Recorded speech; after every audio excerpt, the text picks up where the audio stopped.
ప్రపంచం మొత్తం అధ్యయనం చేశాం. అధ్యయనం చేసినప్పుడు వరల్డ్ బ్యాంక్ కూడా దానికి కూడా నేను ఈ రాష్ట్రం కోసం మంచి చేయాలనుకుంటే నన్ను ఇదే అసెంబ్లీలో ప్రపంచ బ్యాంకు జీతగాడని మాట్లాడారు ఒక ముఖ్యమంత్రిగా. పర్వాలేదు, పడ్డా. దేనికోసం పడ్డానంటే రాష్ట్రం కోసం పడ్డానని తృప్తితో పడ్డాను. ఫస్ట్ టైం నేను ఎలక్ట్రిసిటీ బోర్డులో విద్యుత్ శక్తి రిఫార్మ్స్ భారతదేశంలో తీసుకొచ్చిన ఏకైక రాష్ట్రం, మొట్టమొదటి రాష్ట్రం ఆంధ్రప్రదేశ్ రాష్ట్రం. రిఫార్మ్ వచ్చింది 91, 98లో విద్యుత్ శక్తి రిఫార్మ్స్ తీసుకొచ్చాం, సంస్కరణ తీసుకొచ్చాం. అప్పుడే మీరు చూస్తే 3గా డివైడ్ చేశాం.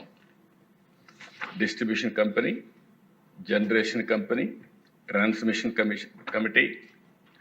ఇంకొక పక్కన ఇవన్నీ రెగ్యులేట్ చేయడానికి రెగ్యులేటరీ కమిషన్ సెటప్ చేశాం.